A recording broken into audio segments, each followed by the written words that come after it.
The room smelled of antiseptic and abandonment.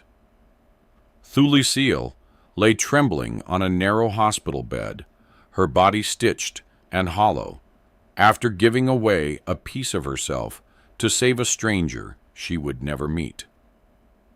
No family, no gratitude, just silence. 5 years later, in a crumbling shack at the edge of Johannesburg, a convoy of black luxury cars stopped. A powerful billionaire, CEO Kwame Adeyemi, stepped out and slowly dropped to his knees before her. Why would a man who owns everything bow before a woman who has nothing? And what truth had followed him all these years? Before we continue, tell me, where are you watching from? And what time is it there? Don't forget to subscribe for more powerful stories like this. Morning in Alexandra Township never arrived gently. It crept in through broken walls, through thin roofs, through lives that had no choice but to wake before the sun. Thulisile was already up. She moved quietly inside the small shack, careful not to disturb the stillness. The space was barely large enough for 2 people, yet it held everything she had left in the world. In the corner, lying on a worn mattress, was her younger brother Sibusiso. She paused beside him. His breathing was uneven again. Even in sleep, his chest rose with effort, like every breath was something his body had to fight for. The sickness had taken so much from him, his strength, his weight, even the brightness that used to fill his eyes. Now, all that remained was fragility. Thulisile reached down and gently adjusted the thin blanket covering him. "I'll be back soon," she whispered. She didn't know if he heard her, but she always said it anyway. Outside, the air was cold and heavy with the smell of smoke and dust. The township was beginning to stir, people stepping out of their homes, preparing for another day of survival. Thulisile wrapped her faded scarf tighter around her shoulders and joined the quiet movement toward the main road. She had 2 jobs. Neither paid enough. But stopping wasn't an option. Her first stop was a roadside cafe, a small crowded place made of corrugated metal sheets and wooden planks. It served cheap tea and bread to workers heading into the city. By the time she arrived, customers were already filling the benches. Finally, decided to show up, a sharp voice cut through the noise. Thulisile turned quickly. Mama Zanelle, the owner, stood near the counter, arms folded tightly across her chest. "I'm sorry," Mama Thulisile said softly. "There was a delay at the water." "I don't pay you for stories," Mama Zanelle snapped. "If you want to keep this job, you move faster than your problems." Thulisile lowered her eyes. "Yes, Mama." She tied her apron and began working immediately. The cafe quickly became a blur of motion. She carried trays, wiped tables, washed cups in cold water that numbed her fingers. Orders came faster than she could keep up with. "Where's my tea? This bread is stale. You're too slow." Every complaint landed on her like something familiar. She apologized to each one, not because she was wrong, but because she couldn't afford not to. By mid-morning, her back ached, and her hands trembled from exhaustion. But she kept moving, because in her world, slowing down had consequences, and consequences meant hunger. At a quiet moment between customers, she stepped behind the counter and slipped her hand into her pocket. She pulled out a small cloth pouch. Inside were crumpled notes and coins, everything she had managed to save. She counted quickly, once, then again, still the same, still not enough. Her fingers tightened around the money. The hospital bill for Thulisile wasn't just a piece of paper, it was a shadow that followed her everywhere, a number too big to reach no matter how hard she worked. She exhaled slowly and put the money away. No time to think, only time to work. Thulisile. She turned immediately. Mama Zanelle was glaring at her again. You think customers serve themselves? She barked. No, Mama Thulisile said quickly, already moving. Hours passed. When the lunch rush ended, there was barely anything left. A few pieces of bread, some scraps that others had ignored. Thulisile carefully gathered them, wrapping them in paper. Not for herself, for Thulisile. When her shift ended, she didn't go home. She went straight to the hospital. The building stood tall and clean, so different from the world she had just walked out of. The floors were polished, the air smelled sterile, and everything felt distant, like it belonged to people who didn't have to count coins. To Thulisile, it wasn't a place of comfort. It was a place of reminders, of what she didn't have. She entered the ward quietly. Thulisile was awake this time. His eyes lit up when he saw her. You came, he said, a small smile forming on his lips. Of course I came, she replied, sitting beside him. Where else would I be?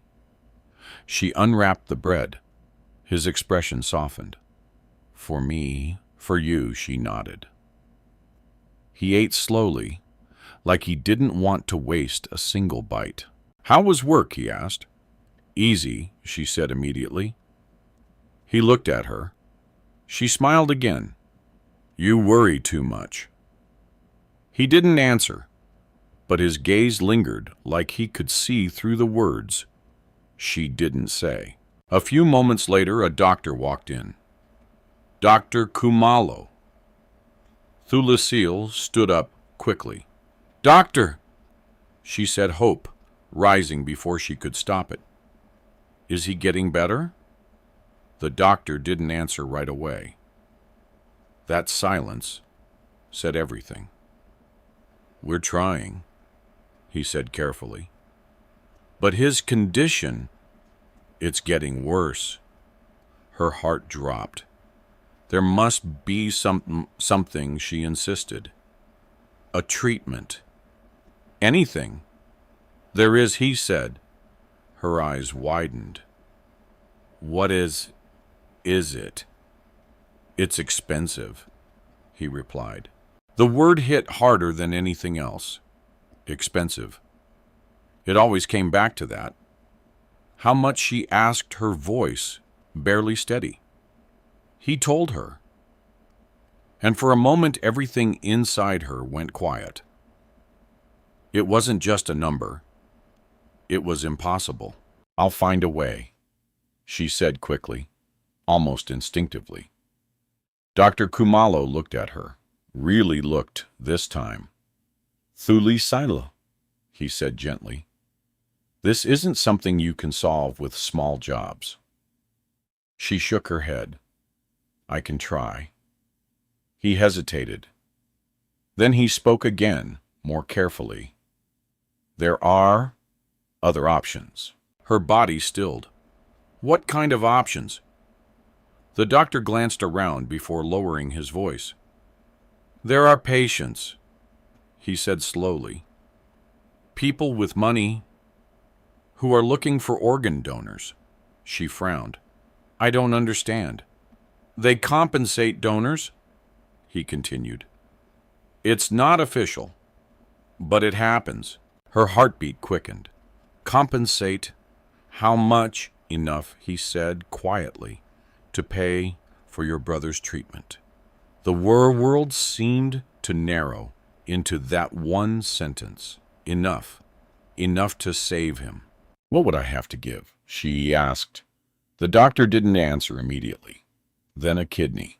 The word settled heavily between them. Final, irreversible, real. Thulisile felt something shift inside her. Fear, yes, but something else too. A possibility. She thought of Sibusiso, of his fragile breathing, of the way he smiled when she brought him scraps of bread, of how he still believed she could fix everything. I'll do it, she said. Dr. Cumulo blinked. You should think I have, she interrupted. Her voice didn't shake this time. I'll do it. Somewhere else, in the hospital. Unseen, unnoticed. A file was being prepared. A name was written on it. A man whose life depended on this decision. A man who would one day become powerful enough to change the world. But right now, he didn't even know her name. That night, the township did not sleep. It never truly did.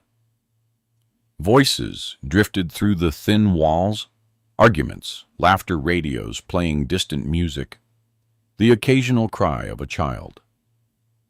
Life pressed in from every direction, refusing silence. But inside Thulisile's shack, everything felt still. Too still. She sat on the edge of her mattress, her hands resting loosely in her lap, her eyes fixed on nothing. A kidney. The word had followed her home like a shadow. It echoed in her mind louder now, in the quiet. Irreversible, dangerous, necessary. Across the room, Sibusiso slept again. His breathing was softer than before, but not stronger, just quieter, like a candle running out of wax. Thulisile watched him for a long time. Her heart tightened with every shallow breath he took. How many more nights like this? How many more mornings would he wake up weaker? She stood slowly and walked to the small tin box hidden beneath a loose floorboard. It was the only place she kept anything valuable. Inside were a few folded papers, her identification, a photograph, and the hospital bill. She unfolded it again, even though she didn't need to. She knew every line, every number, every impossible digit staring back at her. She traced the total with her finger. Then she closed her eyes. No matter how many times she counted her savings, no matter how hard she worked, she would never reach that number. Not in time. A sound broke her thoughts. Thuli. She turned quickly. Sibusiso was awake. His voice was barely above a whisper. She moved to his side immediately. I'm here, she said softly, kneeling beside him. He looked at her, his eyes searching. You didn't sleep. She forced a small smile. I was thinking. About me. Her smile faded slightly. Always about you. He shifted weakly, wincing. As he tried to sit up, she helped him gently. You don't have to pretend, he said quietly. She blinked. What do you mean? I see it, he continued. Every day. You come back tired to... You eat less. You think I don't notice? Her chest tightened. Sibusiso. I don't want it to be the reason you suffer, he said. The words cut deeper than anything else. You're not, she said quickly. But I am, he insisted. I'm the reason you're working like this. The reason you're always worried. She shook her head, her voice rising slightly. You're my brother. That's not suffering, that's life. He looked at her for a long moment. Then quietly, what did the doctor say today? The question hung in the air. She hesitated, just for a second, but it was enough. There's a treatment, she said slowly. His eyes lit up with fragile hope. Really? Yes. Then why do you look like that? Her heart pounded. Because... She paused. It's expensive. His expression softened. Of course. It always came back to that. It's okay, he said gently. We've survived this long. She swallowed hard. This is different. How? She opened her mouth, then closed it again. How could she explain something like this? How could she tell him that the only way to save him was to risk losing herself? He reached for her hand. You don't have to fix everything, he said. She looked at him, at his thin fingers, at the weakness he tried so hard to hide, at the quiet acceptance in his eyes. But she couldn't accept it. Not like this. Not when there was still something she could do. I'm going to find a way, she said firmly. Thulisile, I promise. Her voice didn't shake this time, because now she had already made the decision. The next morning the sun rose like any other day. But for Thulisile, nothing felt the same. Every step she took felt heavier, more deliberate, like she was walking towards something she couldn't turn back from. She went to work. She smiled. She apologized. She served customers. She did everything exactly the same. But inside, everything had changed. At midday, she asked for permission to leave early. Mama Zanelli frowned. You think this is a charity? She snapped. I'll make up the hours. Thulisile said quickly. Please. The older woman studied her for a moment, then waved her hand dismissively. Go, but don't make it a habit. Thank you, Mama. Thulisile didn't go home. She went straight to the hospital. The corridors felt colder this time, more serious, like they knew why she had come. She found Dr. Cumolo in his office. He looked surprised to see her. Thulisile. I'm ready, she said. He stood slowly. You came back quickly. I don't have time, she replied. He studied her face carefully. Have you thought about the risks? Yes. You understand that recovery will take time. You may not be able to work. I understand. There could be complications, I understand.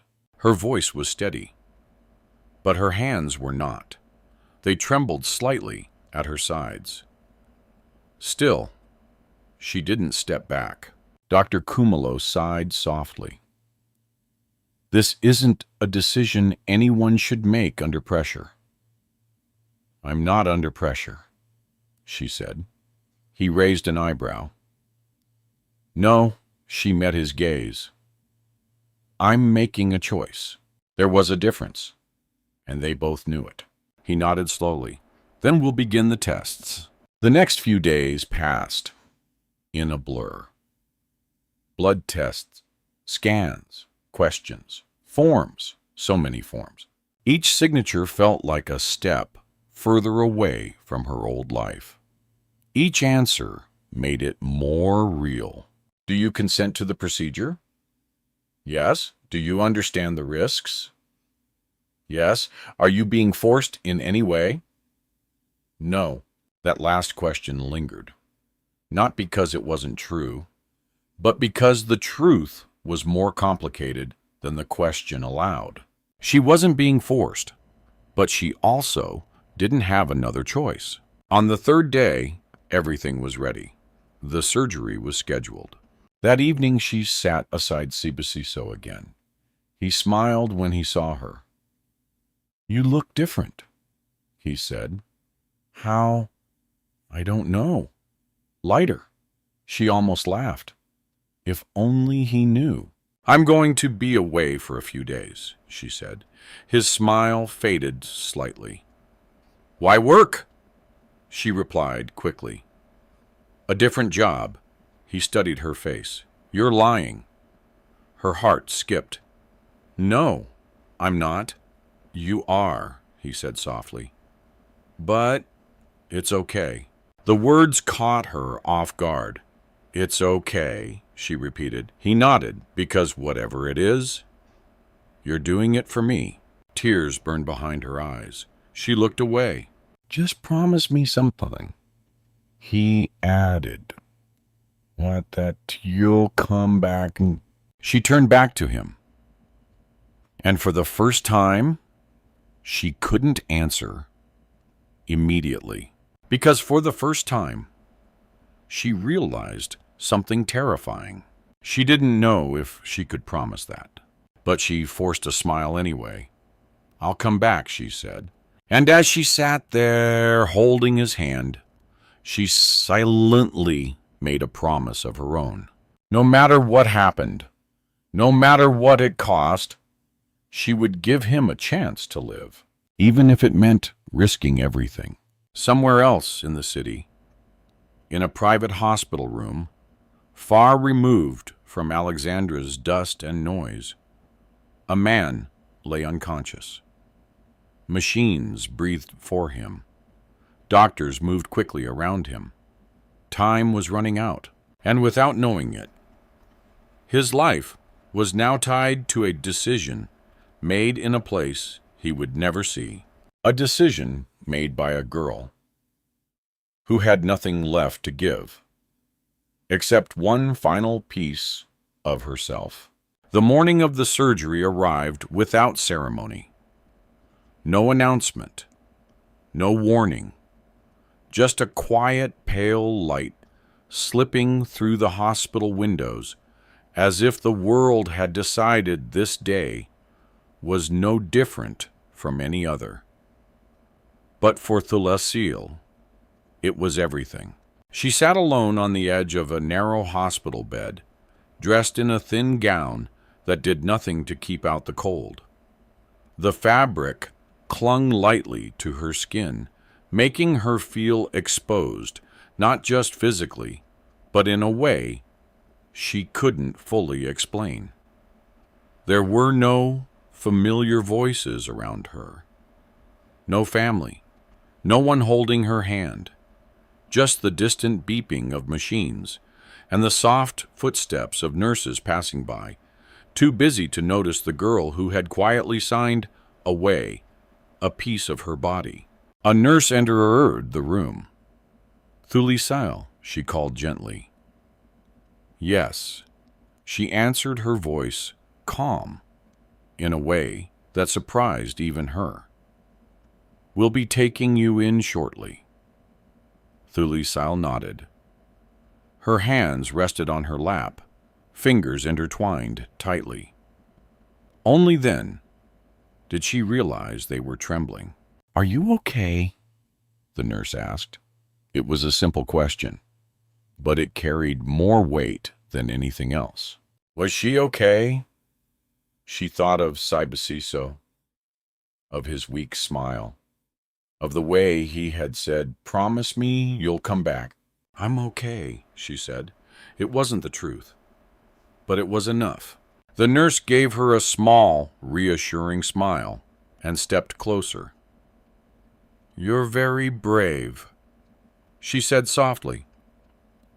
Thulisile didn't respond, because bravery wasn't what she felt.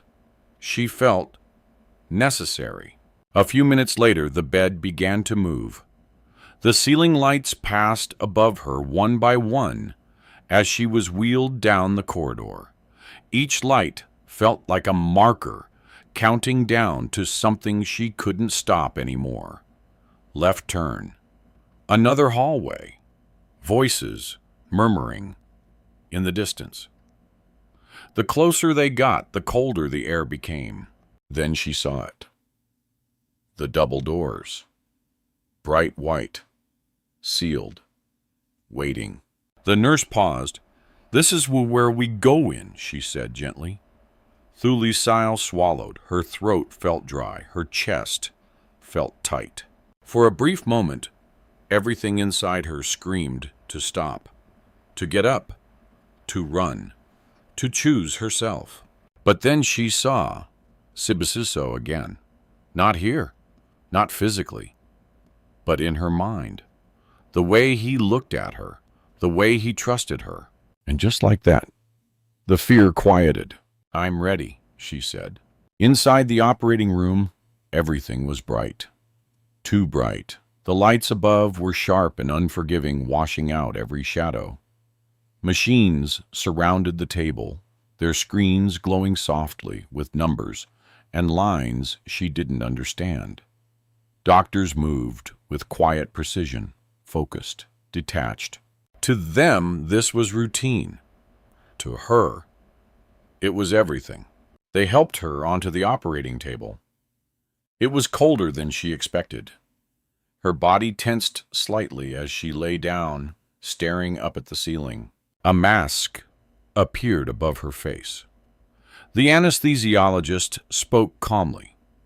"This will help you sleep," he said. "Just breathe normally." Sleep, such a simple word, but it carried a question she couldn't ignore. Would she wake up? Her heart began to race. The room suddenly felt too quiet, too still. "Count backwards from 10, the voice instructed. 10. Her fingers curled slightly at her sides. 9. She thought of the shack, the broken walls, the mornings before sunrise. 8. She thought of Sibisiso, laughing, before he got sick. 7. She thought of the promise she made. "I'll fix this." 6. Her breathing slowed. 5. The lights blurred slightly. 4. Everything felt distant now. 3.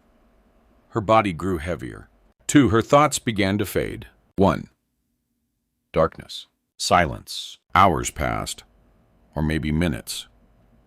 Time lost its meaning inside that room. When the surgery ended, the doctor stepped back. "It was successful," one of them said. No celebration. No applause. Just another procedure completed. Somewhere else in the hospital, a different room, a different bed. A man's chest rose steadily. For the first time in days, machines beeped in a new rhythm, stronger, more stable. Life had returned to him, because someone else had given a part of theirs. But he didn't know. He didn't see her. He didn't hear her name. And she would never hear his. Thulisile woke up slowly. Pain greeted her before anything else. A deep, heavy pain that spread through her body like something unfamiliar. Her eyes fluttered open. The ceiling looked the same, but everything else felt different. Her throat was dry, her body weak. Even breathing felt harder. She turned her head slightly. No one was there. No smiling faces. No voices saying you did it. No one telling her she was safe. Just silence. A nurse entered her a few minutes later. "You're awake," she said. Thulisile nodded faintly. "Hey, it's done," the nurse added. Done. Such a small word for something so big. "Did it work?" Thulisile asked, her voice barely audible. The nurse hesitated, then nodded. "Yes." Relief washed over her. Not for herself, but for Sibisiso. That was enough. Days passed slowly. Recovery was harder than she expected. Every movement hurt. Every breath reminded her of what she had lost. But no one came. No message. No visitor. No sign that what she had done mattered to anyone beyond that room. On the fourth day, Dr. Kumalo visited. "You're healing," he said. She nodded. "When can I leave?" she asked. Soon he replied, "But you'll need to rest. No heavy work." She almost laughed. Rest in her life? Rest wasn't a choice. "And the payment?" she asked quietly. The doctor paused. "It will be arranged," he said. "When soon?" Soon. Another word that felt uncertain. But she didn't argue. She didn't have the strength. When she was finally discharged, no one walked her out. No one waited for her. She stepped back into the world alone. Weaker. Slower, it changed. The township looked the same. The noise, the dust, the endless movement of people trying to survive. But for Thulisile, everything felt heavier. She held her side as she walked, each step reminding her of what she had done. But inside her, there was still one small hope. Sibusiso. She reached the shack just before sunset.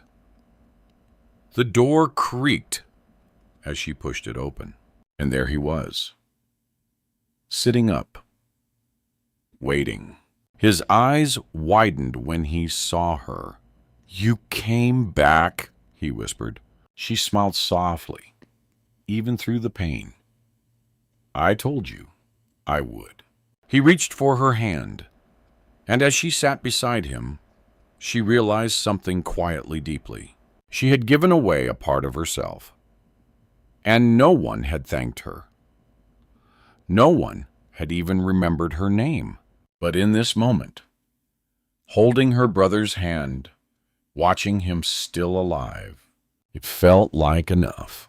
She didn't know then that somewhere out there, the man whose life she had saved would one day spend years searching for her. Because some debts, even time cannot erase.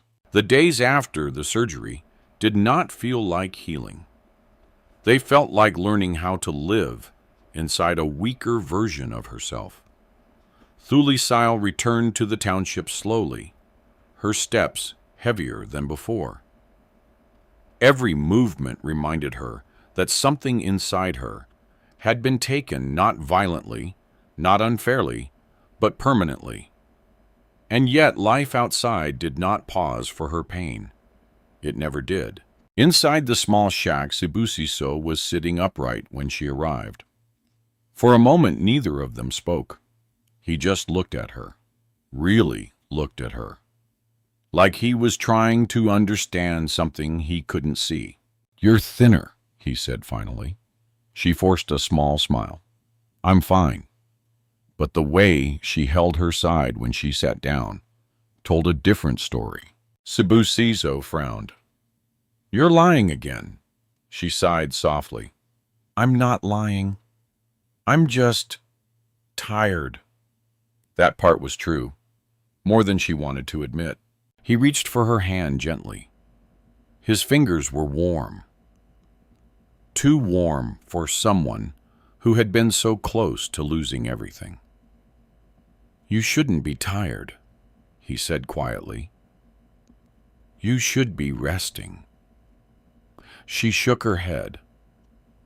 Rest doesn't pay bills. Silence settled between them. Outside, the township was loud as always, children shouting, radios playing footsteps on dusty roads. But inside the shack, everything felt suspended. Sibusiso studied her face for a long time. Then he spoke again. "Did it, work?" Her heart tightened slightly. She knew what he meant. The treatment. The surgery. The sacrifice she hadn't fully explained. "Yes," she said softly. His shoulders relaxed immediately. A small smile formed on his lips. "That's good," he whispered. For the first time in days, something inside her eased. Not happiness, not relief, just the confirmation that it had not been in vain. But that feeling didn't last long. That afternoon, Thulisile went back out to look for work. Her body still felt unfamiliar, like it didn't belong entirely to her anymore. Each step required more effort than before. Each breath felt slightly heavier. But she walked anyway, because she had no choice. She stopped at the roadside cafe again. Mama Zanelle barely looked up. "You're back?" she asked flatly. "Yeah, Mama. You look sick." "I'm fine." Mama Zanelle scoffed. "As long as you can work." Thulisile tied her apron and began again. Washing, cleaning, carrying, smiling. The same cycle. But now her body resisted every movement. By midday, she had to pause more often. Her hand pressed briefly against her side. A dull pain lingered there constantly. Not sharp, just present, like a reminder. A customer dropped a tray. "Useless girl," he shouted. Thulisile bent down quickly to clean the mess. "I'm sorry," she murmured automatically. Her voice felt distant, even to herself. Mama Zanelle noticed. "You're slower than before," she said sharply. "I'll try harder," Thulisile replied, but there was only so much effort a recovering body could give. By the end of her shift, she could barely stand straight. Her legs felt unsteady, her breath uneven. But she still took the leftover bread. She always did. That evening she returned home exhausted. Sibusiso was awake, waiting. "I made soup," he said proudly. She blinked slightly. "You did," he nodded. "Not very good soup, but still soup." A faint smile touched her lips. "That sounds like a miracle." They ate together quietly. Simple food, simple moment. But for a brief time it felt almost normal, almost peaceful. After dinner, Sibusiso became quiet again. He watched her carefully, more carefully than before. "You're hiding something," he said suddenly. Thulisile froze slightly. "I'm not." "You are," he insisted. "You came back different." She sighed. "Sibusiso, tell me the truth." The room fell silent. For a long moment, only the distant sounds of the township filled the space. Finally she spoke. "I was sick," she said carefully. He frowned. "Sick? How I had surgery." His eyes widened slightly. "What kind of surgery?" She hesitated. She could lie. She could soften it. She could protect him from the truth. But something inside her refused. "I gave something," she said quietly, "to help you." He blinked. "What do you mean?" Her voice trembled slightly now. "I gave part of myself so you could get treatment." Silence. Heavy. Still. Sibusiso stared at her for a long time. He didn't speak. Then no. The word was sharp. Immediate. Unbelieving. "You didn't," he said. She nodded slowly. "I did." His breathing became uneven. "You didn't have to do that." "I did." "No." He raised his voice slightly. "I would have found another way." She shook her head gently. There was no other way. Tears filled his eyes. "You hurt yourself for me." Her voice softened. "I saved you." He turned away, slightly overwhelmed. "That's not fair," he whispered. She reached for his hand. "It's life she said. He pulled back slightly. I didn't ask for this. I know. Then why? Her eyes softened. Because you're my brother. Silence again. But this time, it was different. Heavier. More emotional. I hate this, he said quietly. She nodded. I know. He looked at her again. His voice broke slightly. I don't want to lose you too. That hit her harder than anything else. She smiled faintly. You won't. But even as she said it, she wasn't entirely sure it was true. The next morning, Thulisile woke up earlier than usual. The pain in her side had not gone away. It never fully did, but she had learned to live around it. She stood slowly and stepped outside. The sky was pale. The township was quiet, just for a moment. She looked around, people moving, people surviving, people trying. She realized something then. Her life had changed. Not in a way anyone could see, but in a way she could feel every second. She had given something away, and the world had not noticed. But somewhere far away, someone was still breathing because of her. And that was the strange part, the painful part, the quiet truth she carried alone. She didn't know his name. She didn't know his face. She didn't know where he was. But she had saved him, and that was both her burden and her hidden victory. Far from the township, in a private hospital room surrounded by machines and silence, a man opened his eyes for the first time in days. And in that moment, without knowing why, he felt like someone, somewhere, had just changed his entire life. But he still didn't know her name. Not yet. Time did not heal Thulisile. It only taught her how to endure pain without collapsing from it. Weeks passed after the surgery, but her body never fully returned to what it had been. There was always a dull ache in her side, a quiet reminder that something had been taken and would never come back. But life in Alexandra Township did not care about recovery. It cared about survival. Every morning she still woke before sunrise. Subasiso's condition had stabilized, but he was not fully recovered. That alone was enough to keep her moving. He was alive.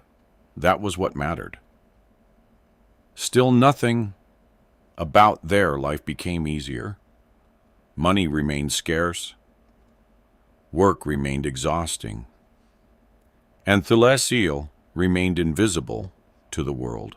At the cafe, Mama Zanelle noticed the change immediately. You've gotten slower, she said one morning, watching Thulisile struggle to lift a tray. I'm fine, Mama Thulisile replied quickly. You don't look fine. I can still work. Mama Zanelle narrowed her eyes.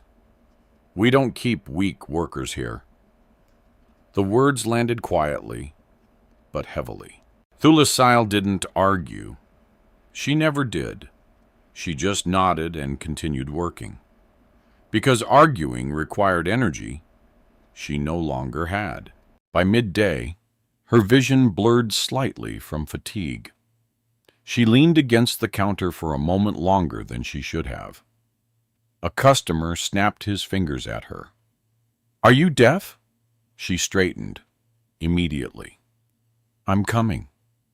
Her voice was soft, too soft. But inside her chest, something else was growing. Not anger, not bitterness, just exhaustion. Deep, constant exhaustion. When her shift ended, Mama Zanelle stopped her. You're not the same worker you were before, she said bluntly. Thulisile lowered her gaze. I'm trying Trying doesn't keep this place running. Silence. Then, you can leave early today. It wasn't kindness. It was dismissal, wrapped in politeness. Thulisile removed her apron slowly. Each movement felt heavier than the last.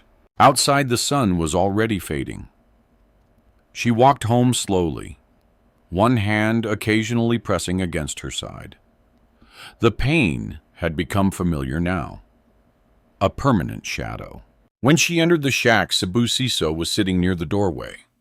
He looked stronger than before, not fully healed, but no longer fading. "You're late," he said softly. "I was working." He studied her face. "You're tired again." She gave a small smile. "I always am." He didn't smile back. Instead, he stood slowly and walked toward her. "You're not okay," he said. "I am." "You're lying." She sighed. "Thulisile, you're always lying now." That stopped her. Not because it was unfair, but because it was true. She had been lying more lately, not to deceive, but to protect. "I just need time," she said softly. He shook his head. "You gave something away, didn't you?" Her heart tightened. She didn't answer. That was answer enough. Thulisile's voice lowered. "Thuli, what did you do?" She looked at him for a long moment, then slowly said, "I saved your life." The words hung between them, heavy, unmovable. His eyes widened slightly. "No." "Yes, you didn't." "I did." His breathing quickened. "You shouldn't have." Her voice softened. "But I did." He stepped back slightly, overwhelmed. "I didn't want that," he said. "I know. I would have suffered instead." "I know." "Then why?" Her eyes softened. "Because you're all I have." Silence filled the room again. But this time it wasn't empty. It was full of something fragile, something painful, something real. Thulisile sat down slowly. His hands trembled slightly. "You could have died," he whispered. "I didn't." "But you could have." She nodded. "Yes." A tear slipped down his cheek. "I don't know how to feel about that," he admitted. She stepped closer and sat beside him. "You don't have to feel anything yet," she said softly. For a while, neither of them spoke. The world outside continued as always. Cars passing, voices shouting, life ignoring them completely. Finally, Thulisile spoke again. "You should have told me. I didn't want you to carry it. I want to carry it," he said firmly. Her eyes softened. "It's already on." He looked down. His voice broke slightly. "I feel like I stole your life." She shook her head. "No, you did this for me. I chose to." "That doesn't make it easier." Silence again. But this time, he reached for her hand and didn't let go. Days turned into weeks. Thulisile's condition did not improve. She adapted, but she did not heal properly. There were mornings she struggled to stand straight, nights where sleep came only in fragments. But she kept going. Because stopping meant facing everything she had sacrificed. One afternoon, as she returned from the cafe, she noticed something unusual. A small envelope had been slipped under their door. No name, no sender, just a seal from the hospital. Her hands trembled slightly as she opened it. Inside was a short message, follow-up required. Patient condition linked to donor recovery status. She frowned. Patient donor. A strange feeling settled in her chest. Not fear, not curiosity, something in between. She didn't understand it yet. But somewhere, far away, her decision had not ended. It had only begun to echo. That night she sat outside the shack for a long time. Sibusiso was asleep inside. The township was quiet for once. She looked up at the sky, dark, endless, unmoved by anything she had done. "I hope it was worth it," she whispered softly. No one answered, but deep inside her, a question had begun to form. A question she could not yet name. What had really happened after the surgery?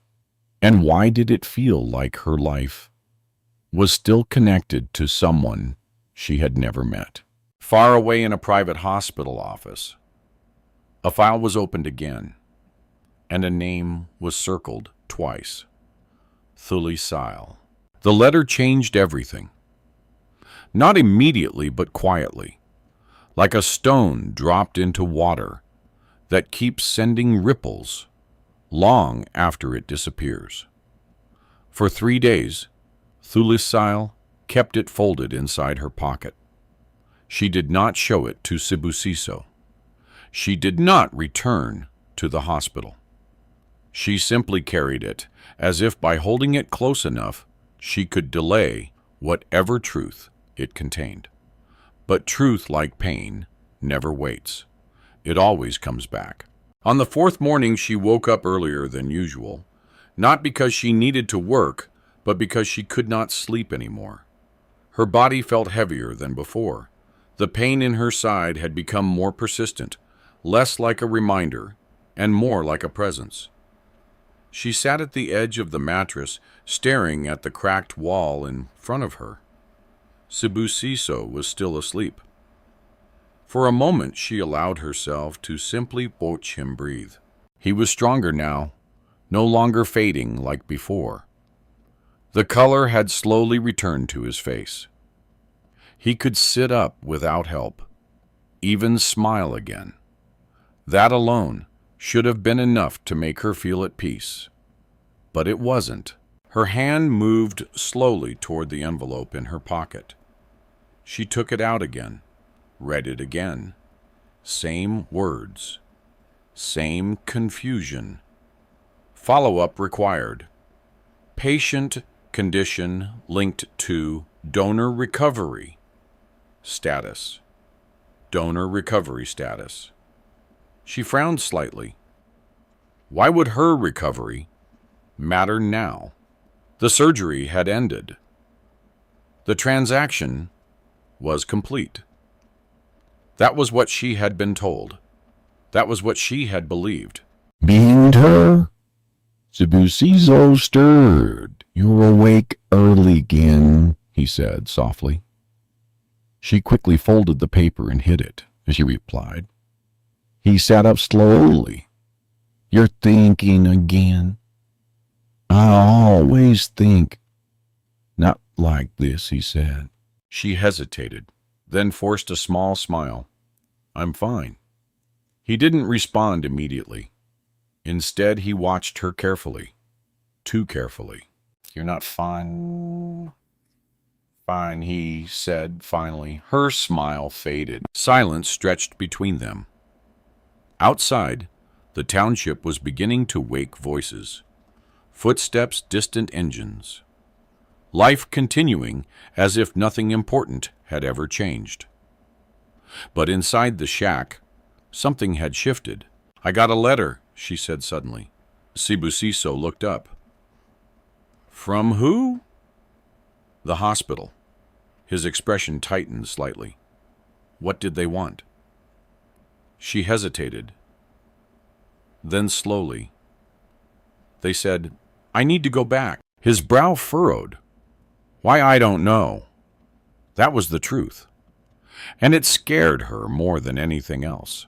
Sibusiso stood slowly moving closer. "Thuli, you gave them part of your body? What else could they want?" She shook her head. "I don't know."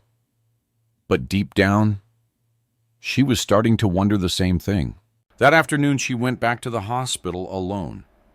The building looked the same as before, clean, cold, indifferent. But this time, it felt different, like it had been waiting for her. At the reception desk, she asked for Dr. Kumlo. The nurse hesitated, then checked something. Room 304, she said. Thulisile walked slowly through the corridor. Every step felt heavier, not because of pain, but because of uncertainty. When she reached the office, Dr. Kumalo was already waiting, as if he knew she would come. "You received the letter," he said immediately. "Yes." He studied her face carefully. "Good. That means the system is still tracking you." Her eyebrows furrowed. "Tracking me?" He exhaled slowly. "Sit down." She didn't move. "Just tell me what going on." He paused. Then finally, "The patient you donated your kidney to has been experiencing complications." She blinked. "That's not possible. I was told the surgery was successful." "It was," he said quickly. "Initially." A cold feeling spread through her chest. What kind of complications? Dr. Kumalo hesitated, then lowered his voice. "Rejection response. Fluctuating kidney function.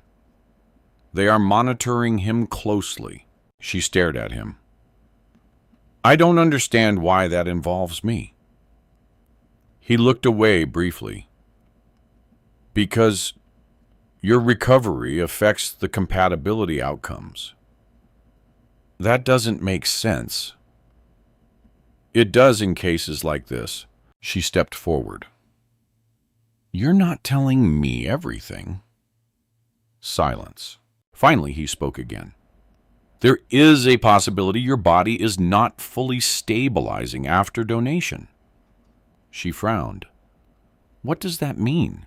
"It means your health may affect his." The words hit her like a slow shock. "His health depends on mine."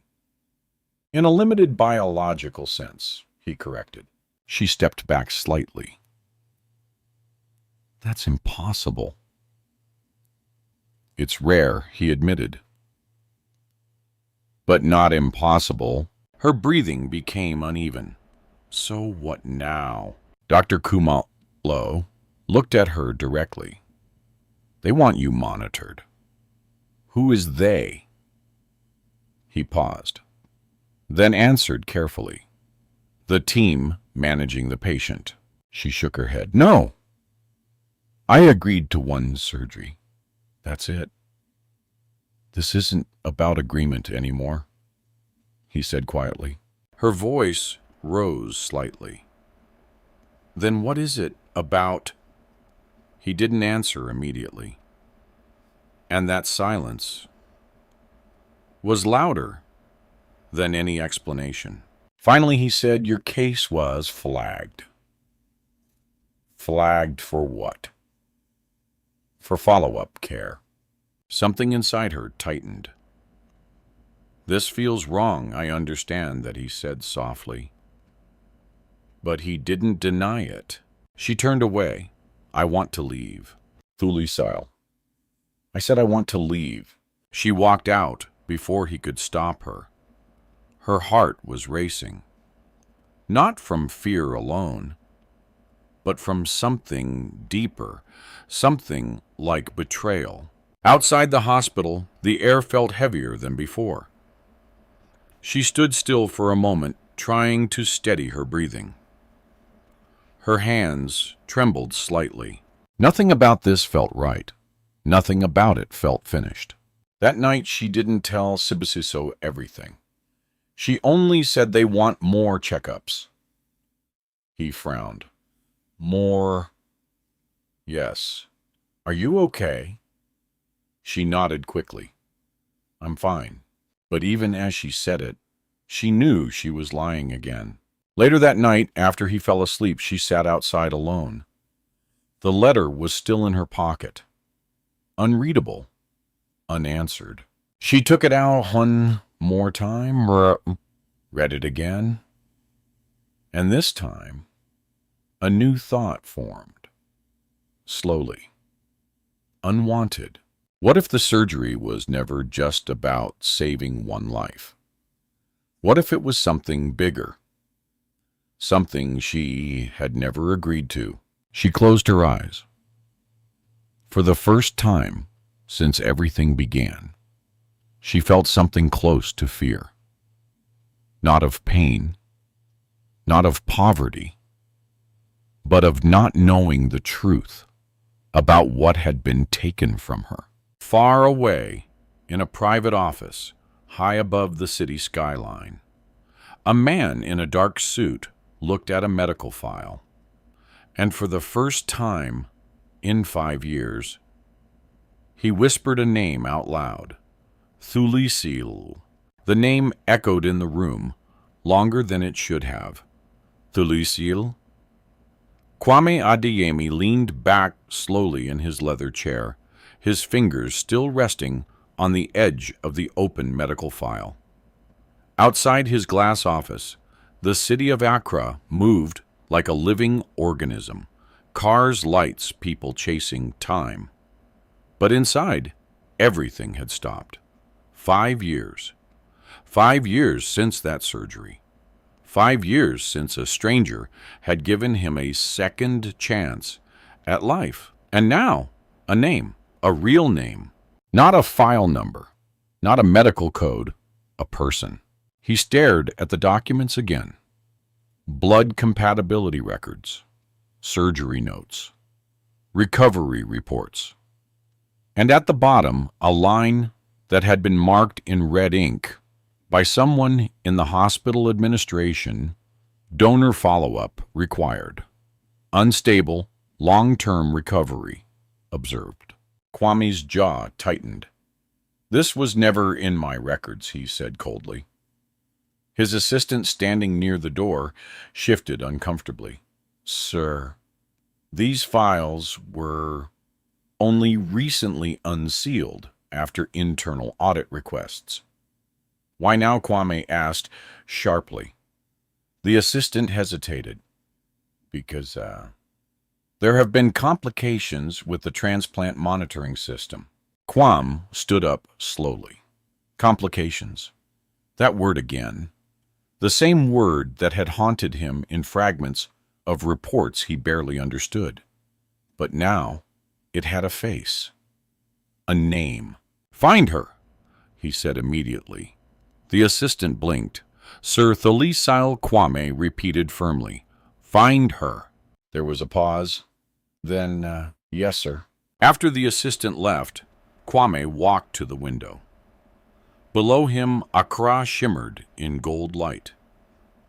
Everything he owned, everything he had built, companies, hospitals, investments, influence. Yet none of it had ever felt heavier than this moment. Because for 5 years he had lived with something he couldn't explain. A strange sense of borrowed life. He remembered waking up after the surgery, weak, confused, alive. Doctors told him it had been successful, but they never told him who had given him that chance. Only that the donor wished to remain anonymous. He accepted that. At first, but gratitude without identity becomes a wound, and that wound never healed. He turned back to the file. Her name sat there like a quiet accusation. Thulisile. Somewhere out there, she was living with the consequences of saving him. And he had done nothing. Why didn't you tell me earlier? He muttered. No one answered. The silence did. That night, Kwame did not sleep. He ordered his team to begin a full investigation. Every hospital record, every transplant log, every missing name Nothing was to be ignored. Meanwhile, hundreds of kilometers away, Thulisile sat outside her shack, unaware that her life had just been pulled into motion again. Sibusiso was asleep inside. The township was unusually quiet. Even the wind felt slow. She looked down at her hands. They didn't feel like hers anymore. Not fully. There was a strange disconnect now. A sense that something inside her had been permanently altered. Not just physically, but in ways she could not name. The letter from the hospital still haunted her thoughts. Follow-up required. Patient condition linked to donor recovery. She had read it too many times, and each time it made less sense. Behind her, Sibusiso called softly in his sleep. Thuli. She turned slightly. I'm here, she whispered. But he wasn't awake. She exhaled slowly. Everything felt unstable, like standing on ground that could shift at any moment. The next morning, she returned to work again. Mama Zanele barely looked at her, but others did. Something about Thulisile had changed, not visible, but noticeable. Slower steps, quieter voice, ease that seemed to look further than the room she was in. At midday, while cleaning tables, her phone, an old borrowed device, buzzed. Unknown number. She hesitated, then answered. Hello. A pause. Then a man's voice. Calm, controlled, but unfamiliar. Is this Thulisile? Her hand tightened slightly. Yes. Another pause. Then you don't know me. But I owe you my life. Her breath caught. I think you have the wrong person, she said quickly. No, the voice replied firmly. I don't. Silence. Her heart began to beat faster. Who is this? She asked. A pause again. Then my name is Kwame Adeyemi. The world seemed to tilt slightly. She didn't recognize the name, but something about the tone, something about the weight behind it, made her freeze. I don't understand, she said carefully. You don't have to yet, he replied. But we need to meet. She stepped away from the cafe counter. Why another pause? Then because you saved my life. Her grip on the phone tightened. I don't know you. I know, he said softly, but I know you. Her breathing became uneven. How? There was a long silence on the other end. Then because I was the patient, everything stopped. The sounds around her faded. The cafe, the voices, the plates, gone. Her voice dropped. No? Yes. She shook her head slightly. That's impossible. It's not. Her hand trembled. You're saying I gave you my kidney? Yes. The words hit differently when spoken out loud. Real. Heavy. Unavoidable. She leaned against the wall behind her. I didn't know who it was for, she whispered. I know, he said. Silence stretched between them. Then she asked, Why are you telling me this now? His voice softened. Because I've been searching for us. I'm searching for you for 5 years. That stopped her completely. 5 years. The same number of years she had lived with the consequences. I don't want anything, she said quickly. I'm not calling to offer you anything, he replied. Then why? A pause. Then quietly, because I should have found you sooner. Her eyes burned slightly. I don't need anything from you, she said. I believe you, he replied. But I still need to see you. She didn't answer immediately. Her mind was racing. Too fast. Too much. finally. Why, she asked again. And this time, his voice changed. Softer, heavier. Because this time, the answer mattered. Because something about your recovery doesn't make sense, he said. Her body went cold. What do you mean? There are complications in my medical records, he continued. Linked to donor stability. Her grip tightened. I don't understand. I think he said slowly, your sacrifice was not as simple as they told you. Silence. Deep silence. What are you saying? She whispered. I'm saying, he replied carefully, that I need to understand what they did to you. Her breath stopped for a second. For the first time, fear wasn't just about pain. It was about truth. And truth was finally coming for her. Far away, Kwame closed his eyes after the call ended.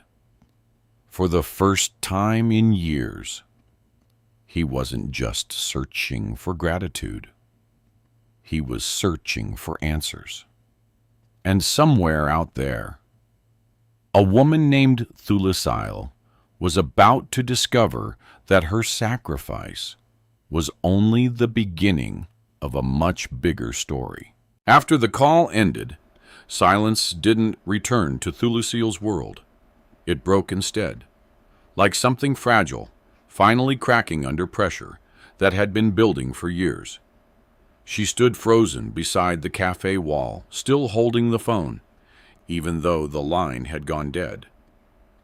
Around her, customers continued talking. Cups clinked, orders were shouted, but none of it reached her properly anymore. Only one thing remained in her mind. I was the patient. Kwame Adeyemi. The name meant nothing to her, but the voice did. Calm, controlled, certain. A man who didn't sound like he was guessing. A man who sounded like he had already lived through the truth she had not yet been told. She slowly lowered the phone.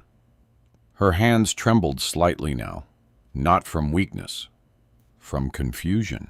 Behind her, Mama Zanele barked an order. Thulisile, stop standing there and finish the tables. But Thulisile didn't move immediately. For a rare moment, she felt detached from everything around her. Like her life was happening slightly outside her body. That night she didn't sleep. Sibusiso noticed immediately. You're quiet, he said softly. I'm tired, she replied. But it wasn't exhaustion. It was thought. Too many thoughts. Too many questions without answers. She sat outside the shack long after Sibusiso had gone to sleep. The township was quieter than usual, but not peaceful. There was always noise, somewhere distant, music, barking dogs, a car engine struggling to start. But inside her mind, everything was louder. Why now? Why call after 5 years? Why does he sound like he knows more than me? And the worst question of all, what don't I know about my own surgery? Meanwhile, Bornaway in Accra, Kwame Adeyemi stood in the middle of his private medical archive room. Stacks of documents surrounded him. His investigation team had worked through the night. Files from South Africa. Hospital records from Johannesburg. Internal donor logs that should never have been altered. And what they found did not match what he was told. Sir, his lead analyst said carefully, there are inconsistencies in the donor documentation. Kwame didn't look up. Explain. The analyst hesitated. The official records show a standard kidney donation procedure, but the internal tracking data shows multiple follow-up flags that were never disclosed. Kwame's eyes narrowed slightly. Flags for what? The analyst swallowed. Post-operative instability linked to donor exposure protocols. Silence filled the room. Quam turned slowly. What does that mean? The analyst lowered his voice. It means the donor's condition was monitored beyond standard medical ethics. Kwama's expression hardened. Why would they monitor her after the surgery? Another pause. Then because she wasn't just a donor. That sentence landed heavily. Kwame stepped forward. What are you saying? The analyst hesitated again, then continued carefully. There are signs. The donor may have been enrolled in an experimental recovery-linked transplant study without full consent. The room went still. Even the air felt heavier. Kwame's voice dropped. Experimental. Yes, sir. He looked down at the file again. At her name. Thulisile, a woman he had never met. A woman who had saved his life without knowing him. And now, possibly a woman who had been used.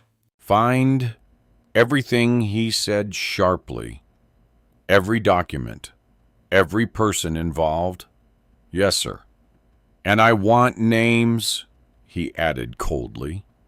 Not reports. Names. The analyst nodded quickly and left. Quame remained alone in the room. For a long time he didn't move.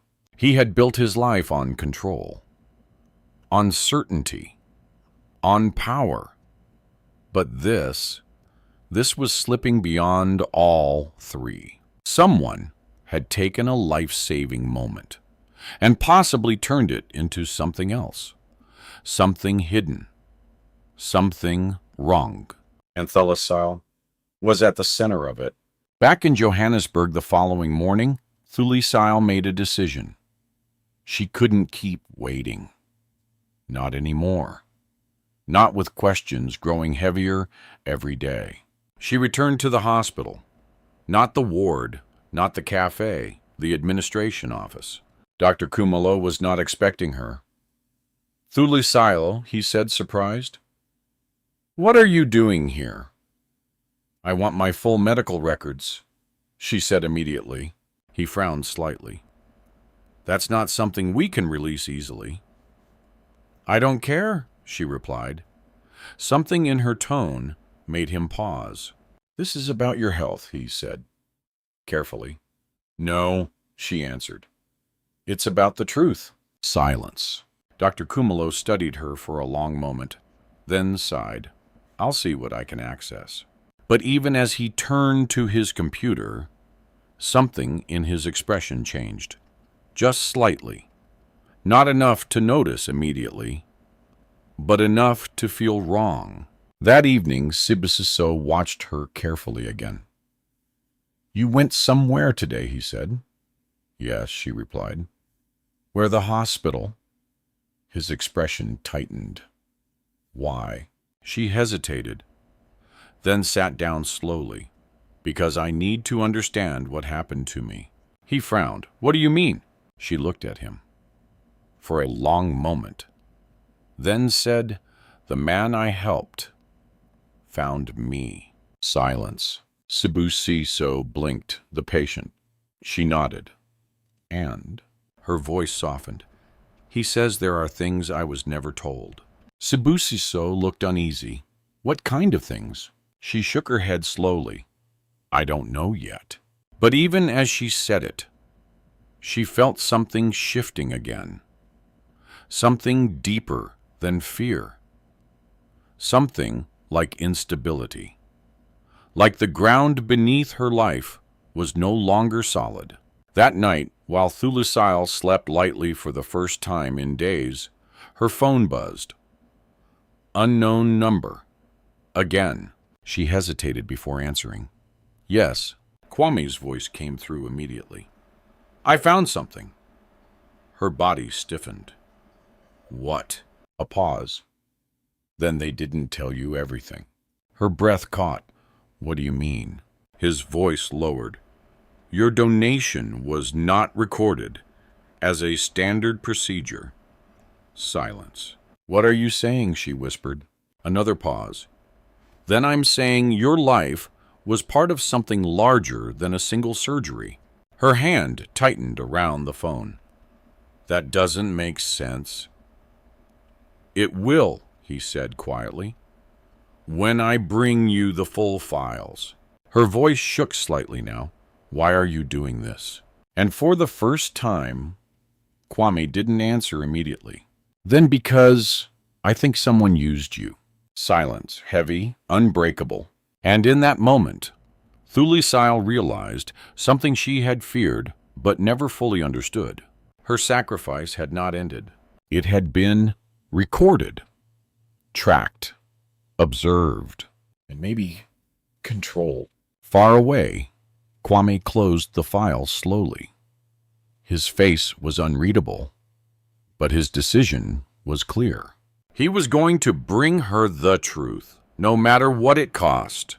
And in Johannesburg, a woman who once saved a stranger's life was about to discover that she had never been just a donor.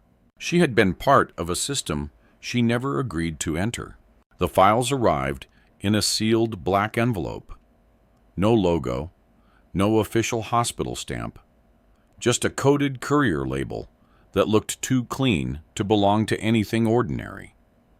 Kwame Adeyemi held it for a moment before opening it. Inside were printed documents, medical transcripts, and internal correspondence that had clearly been hidden, not lost. And the first page made his expression darken immediately. Experimental post-transplant monitoring program. Confidential. Kwame didn't blink. He simply turned the page, then another, and another. Each line revealed something more disturbing than the last. Across the ocean in Johannesburg, Thulisile was also holding something similar. Dr. Kumlo had finally given her partial access to her records, but even he seemed reluctant, as if the documents themselves carried weight beyond medicine. She sat on the edge of her mattress, Sibusiso asleep behind her, as she slowly read. Her fingers tightened around the paper, then stopped. Her eyes froze on one sentence. Subject, Thulisile. Enrolled under donor-linked physiological study protocol. She read it again, slower, as if slowing down would change its meaning. But it didn't. Behind her, Sibusiso stirred slightly. Thuli, he mumbled in sleep. She quickly folded the papers. I'm here, she whispered. But her voice didn't sound like it belonged to her anymore. In Accra, Kwame was no longer sitting. He was pacing. His analyst stood nearby, tense. Explain this again, Kwame said sharply. The analyst swallowed. Sir? The program was meant to study long-term organ compatibility between donor and recipient under stress conditions. Kwame stopped walking. Stress conditions? Yes. Kwame turned slowly. What kind of stress conditions require monitoring a donor years after surgery? Silence. Then the analyst said quietly, social environment, physical strain, and biological response linked to donor organ resilience. Kwame's jaw tightened. That's not medicine, he said coldly. That's control. The analyst didn't respond, because there was nothing to defend. Kwame looked down at the file again, at Thulisile's name, and something inside him shifted. Not anger, not confusion, something heavier. Responsibility. Back in Johannesburg, Thulisile stood up suddenly. Her breathing was uneven. She grabbed the papers again. Read faster now, more urgently. Subject monitored for post-operative adaptation under low-resource environmental conditions. Data collected on donors' physical endurance, and psychological resilience. Her hands began to shake. "What is this?" she whispered. She flipped the page and stopped. There were entries, not medical notes, observations. Subject continues physical labor, despite post-surgery weakness. Subject exhibits high tolerance to chronic pain. Subject prioritizes dependent sibling over self-care decisions. Her breath caught. These weren't just records. They were surveillance. Someone had been watching her. Not for her health, not for her recovery, but for patterns, behavior, endurance. Like she was part of something being studied. Her chest tightened. "This isn't real," she whispered. But it was. It was right there in her hands. She turned suddenly towards Sibusiso. Still sleeping. Still unaware. Her mind raced. Had they known she would continue working? Had they known she wouldn't stop? Had they counted on it? Her phone rang again. Unknown number. This time, she answered immediately. "Kwame," she said. "Yes," his voice replied. Her voice trembled slightly. "What is this program?" A pause. "Then I don't have all the answers yet," he said. "But I know enough to tell you this isn't normal." Her grip tightened. "They were watching me," she said. "Yes. Why?" Another pause. Then Kwame spoke carefully. "Because your body was part of a long-term study linked to my transplant." Silence. "That doesn't make sense," she whispered. "It does. If the goal wasn't just surgery, success," he replied. Her heart pounded. Then what was the goal? Kwame hesitated, then said durability. She frowned. "What?" "Your kidney," he explained slowly, "was being studied for how it adapts to extreme donor environments after transplantation." Her stomach dropped. "That's not medicine," she said again. "No," he agreed quietly. "It's something else." Her voice broke slightly. "So I was part of an experiment." Silence. Then Kwame said the words she didn't want to hear. "Yes." The world around her seemed to tilt. She sat down quickly, her hand pressed against her chest. "That's not possible," she whispered. "I wish it wasn't," he said. Her eyes burned now. "I didn't agree to this. I know. I didn't know. I know." Her voice rose slightly. "Then how could they do this?" Kwame's tone hardened. "Because they had access. Because you were vulnerable. Because no one expected anyone to ask questions 5 years later." Silence. She looked down at her hands. The same hands that had worked, that had cleaned floors, that had fed her brother, that had survived. And now they were part of something she never consented to. "I want the truth," she said firmly. "You will get it," Kwame replied. "But not over the phone." She hesitated. "What are you saying?" "I'm coming to Johannesburg." Her breath stopped, as she said immediately. "Yes," he replied calmly.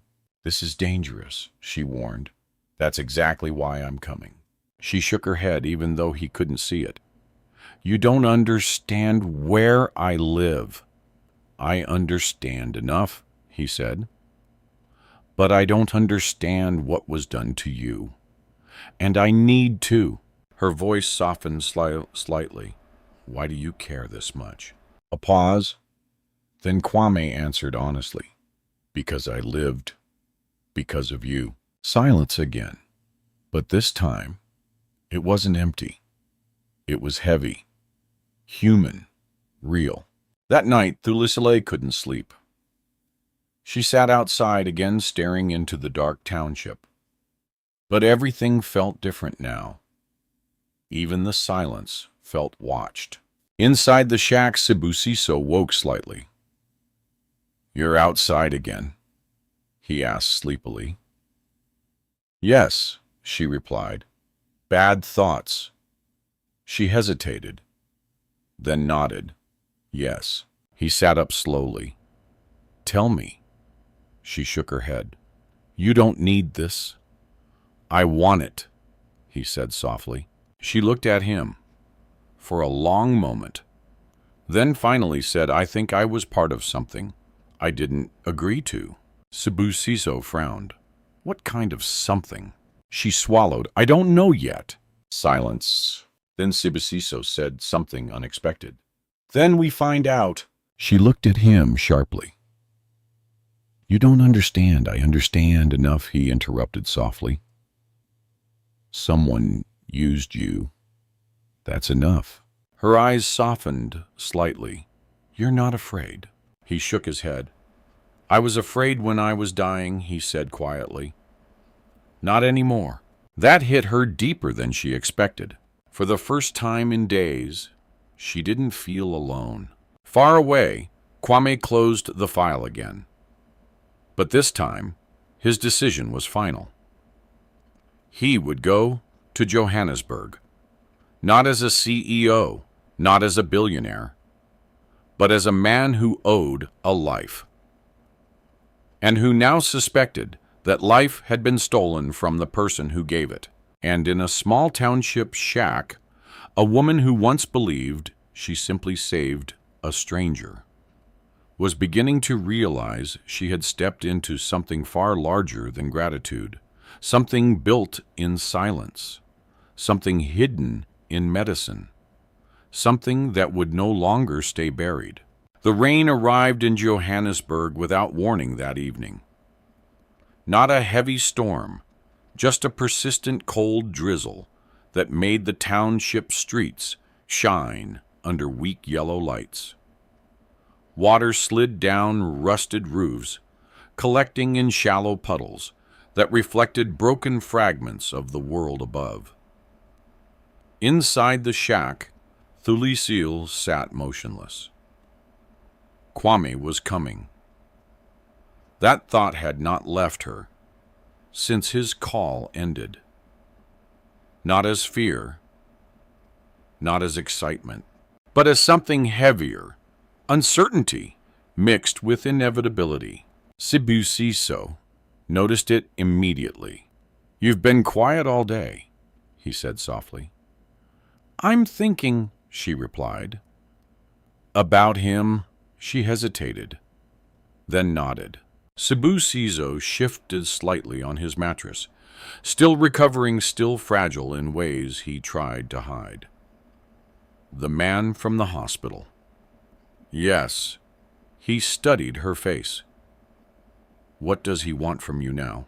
She exhaled slowly. "That's what I don't know." Outside, thunder rolled faintly in the distance. The sound felt too large for the small space they lived in. Sibusiso frowned. "Do you trust him?" The question hung in the air longer than expected. Finally, she said, "I don't know him." "That's not what I asked." She looked at him, then admitted quietly, "No, I don't trust what I don't understand." Silence settled between them. Not uncomfortable, just heavy. Sibusiso nodded slowly. "Then we understand him first," he said. She gave a faint, tired smile. "You say that like it's easy." "I didn't say easy," he replied. "I said we do it." For the first time that day, something inside her softened slightly. Not hope, not relief, but solidarity. The next morning, Kwame Adeyemi landed in Johannesburg. He did not arrive with media. No announcement, no public attention. Only a black vehicle, 2 security guards, and a sealed folder under his arm. But despite his attempt to remain unnoticed, People still looked. They always did. Power had a presence, even when it tried to hide. From the airport, he went straight to a private contact Dr. Humalo had reluctantly provided, a small hospital office on the edge of the city, neutral ground. Dr. Kumalo was already waiting when Kwame arrived. He looked tense. Mr. Adeyemi. He greeted carefully. Kwame didn't sit.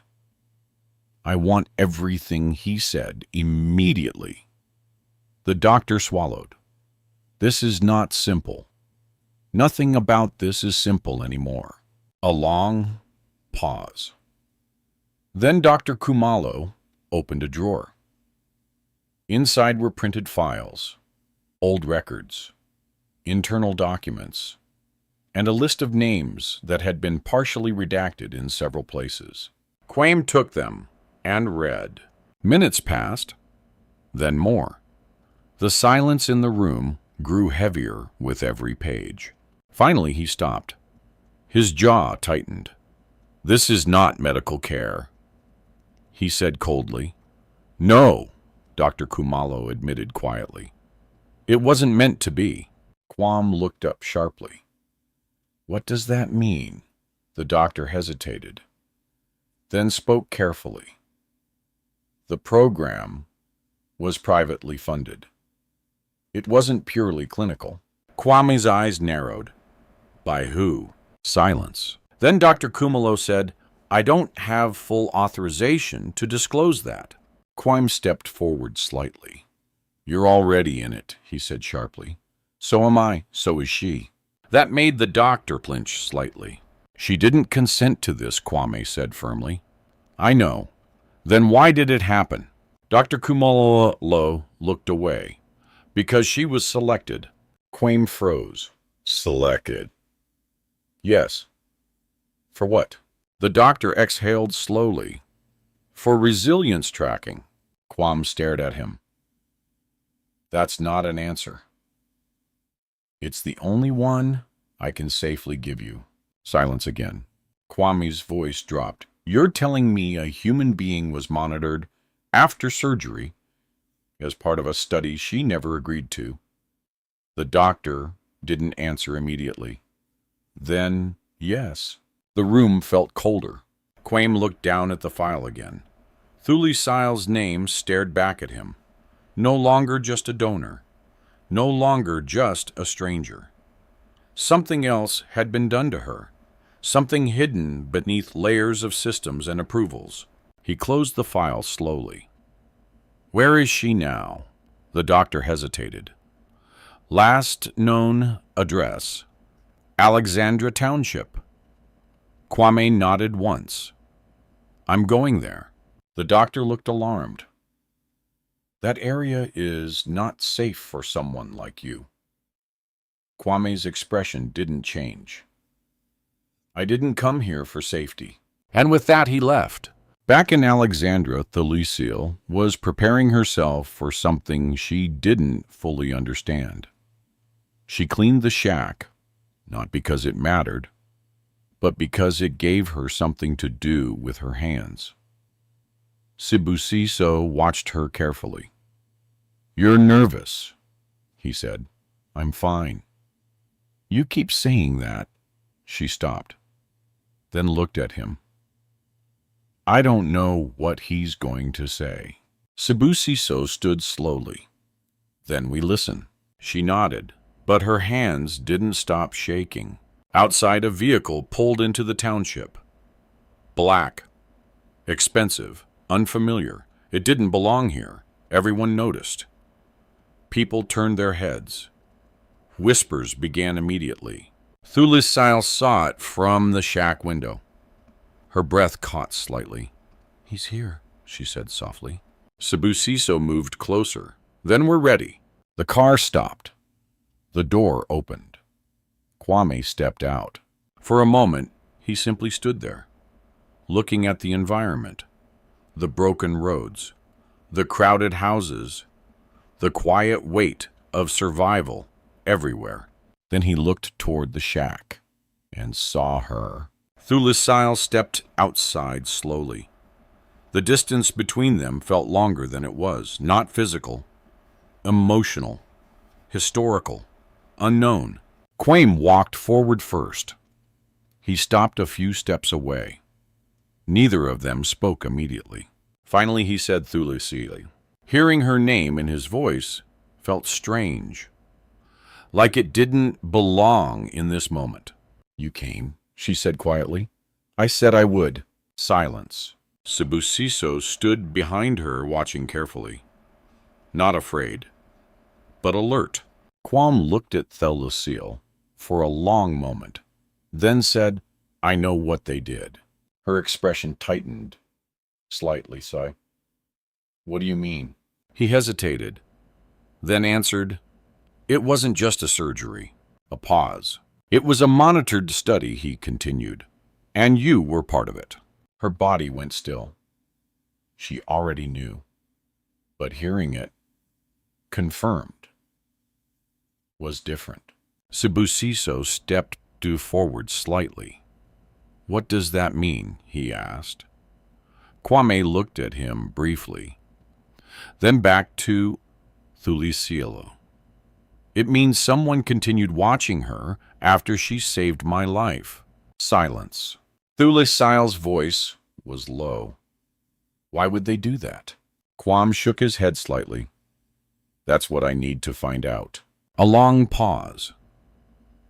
Then he said something that changed the air completely. "Because I think you were never meant to just survive the surgery." Her breath caught. "What are you saying?" Quam's voice softened slightly. "I think you were part of something they wanted to study long after it was over." Silence. Sibusiso clenched his fists. "That's not possible," he said. Kwame looked at him. "I wish it wasn't." Thulisile stepped back slightly. "I don't understand any of this." Quame nodded slowly. "I don't either. Not fully." Then he added, "But I intend to." For the first time, there was no distance between their truths. Only uncertainty, shared, heavy, and unfolding.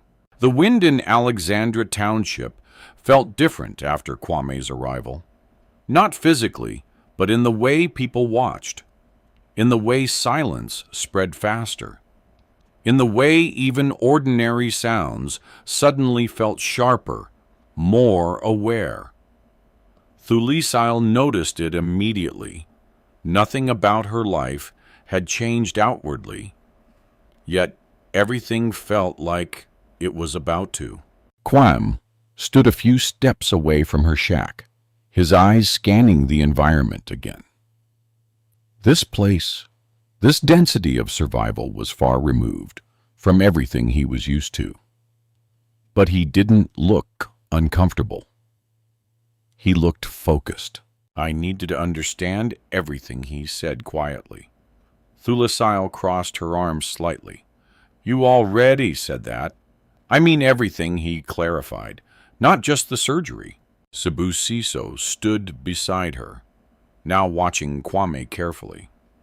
"And what exactly are you looking for?" Sibusiso asked. Kwame turned toward him. "The truth." A short silence followed. Then Thulisile spoke.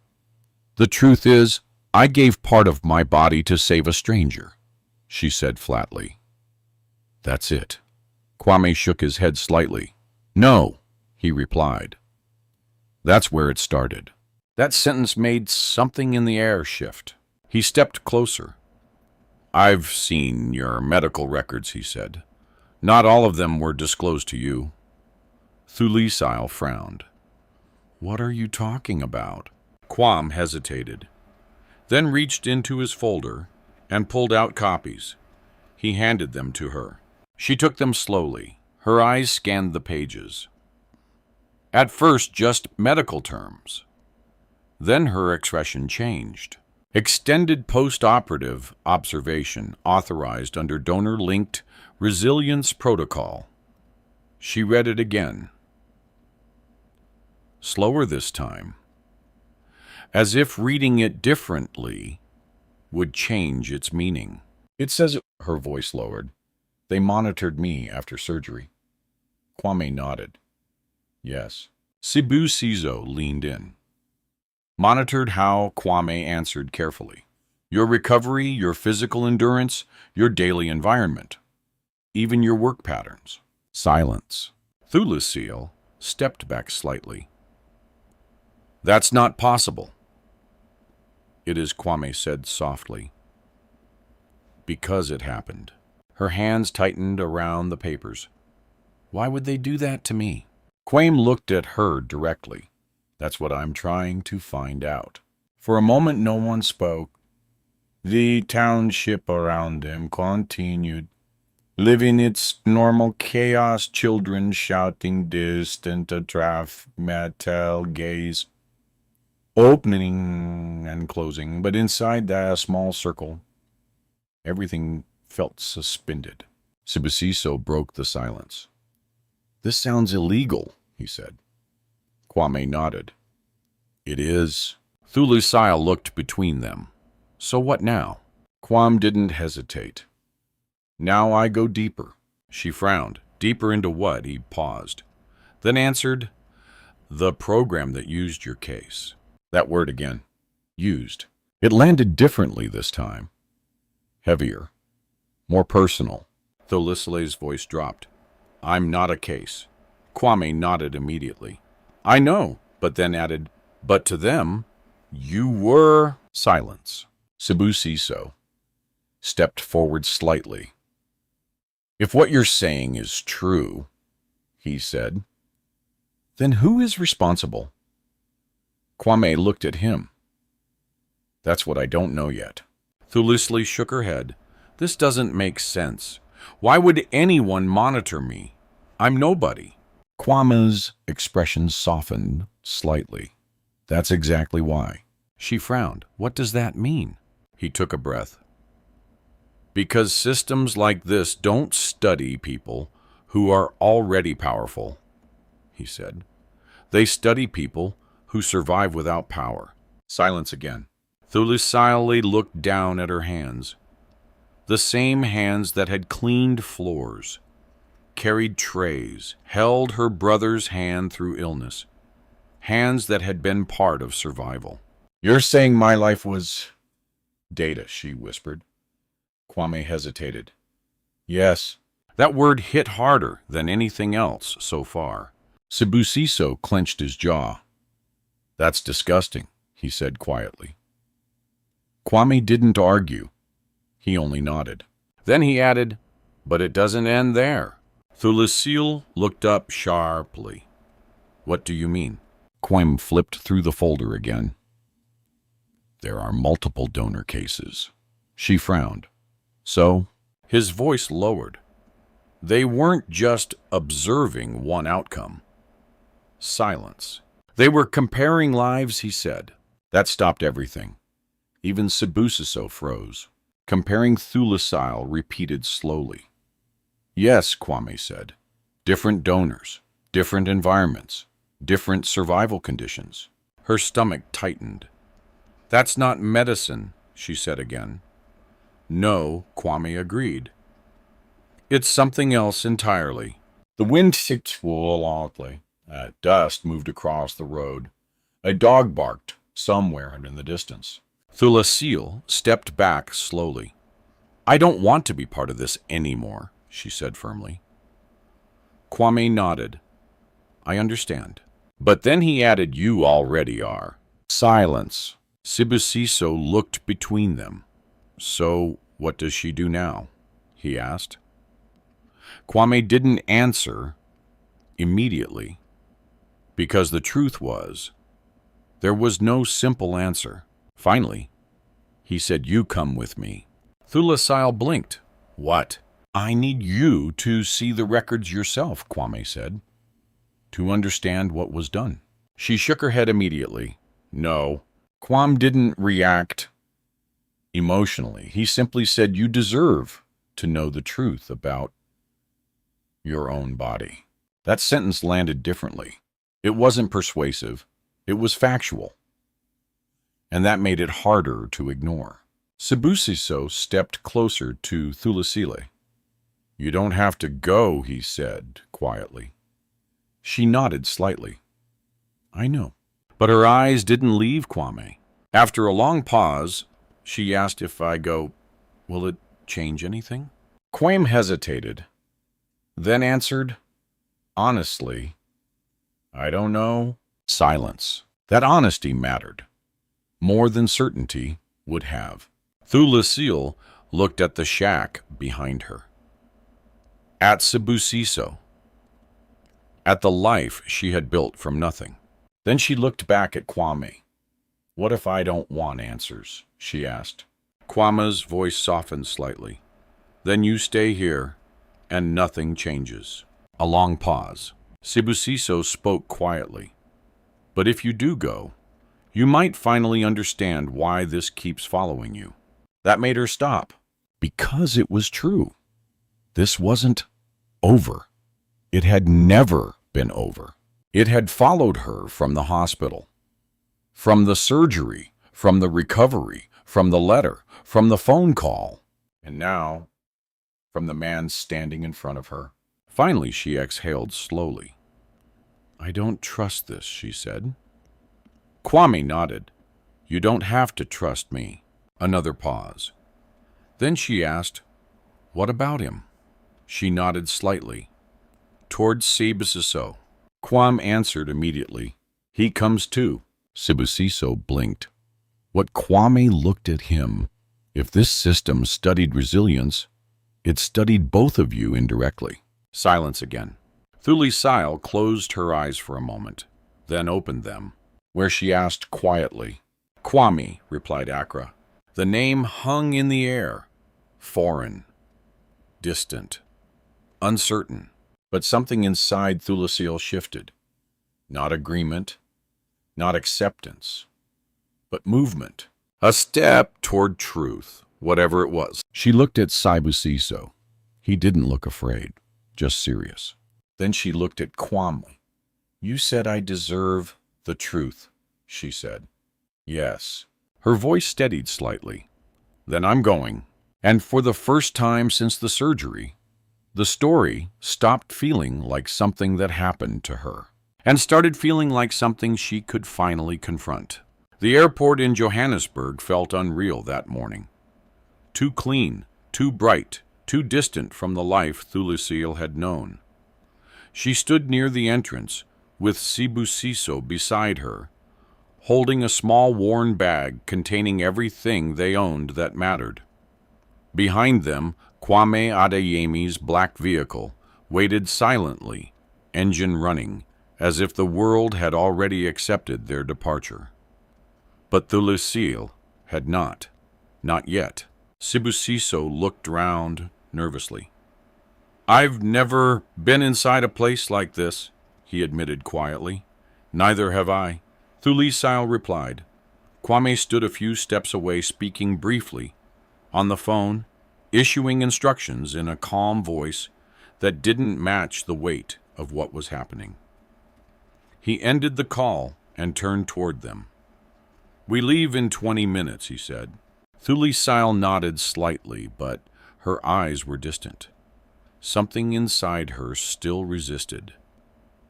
Not the travel, not the destination, but the idea that her life had now been pulled so far beyond what she could control.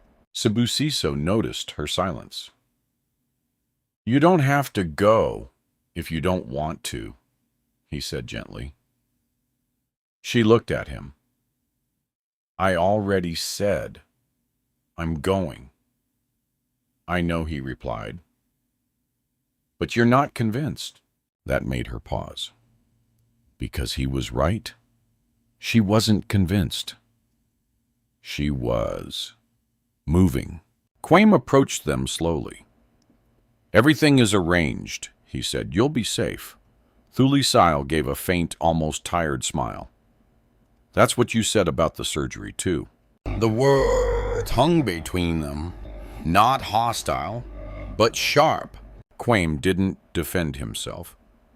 He simply nodded once. I understand why you don't trust this, he said. That's not the problem, she replied softly. Silence. Sibusiso stepped closer. Then what is the problem, he asked. Thulisile looked at both of them, then answered honestly, I don't know what I'm walking into. Kwam responded immediately, Neither do I. That surprised her. She studied his face. You don't know. He shook his head slightly. I know what I've uncovered, he said, but I don't know how deep it goes. A pause. Then he added, and that's exactly why we need to go. The flight to Accra was long, but for Thulisile, time didn't feel linear anymore. It stretched, folded, shifted. Every moment felt like it carried too much weight. Sibusiso slept for most of the journey, exhausted by everything that had happened in the last few days. His body was still recovering from years of illness, and even though he was stronger now, change still drained him quickly. Thulisile stayed awake. She couldn't sleep, not with thoughts like these. Across the aisle, Kwame reviewed documents on his tablet. Medical records, encrypted emails, archived in Walda from the hospital system in Johannesburg. Every file added another layer of confusion. And every layer pointed back to one thing. She was not just a donor. She had been observed, tracked, recorded. But for what purpose? That question remained unanswered. When the plane finally landed, Accra greeted them with heat and noise. The air felt different, immediately denser, louder, alive, in a way Johannesburg was not. Kwame led them through a private exit. No media, no attention, just movement. A car was waiting.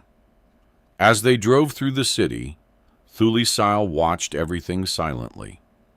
Buildings, markets, people walking without knowing anything about her story.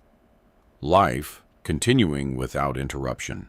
This is where you live, Sibusiso asked. Quietly, from the back seat.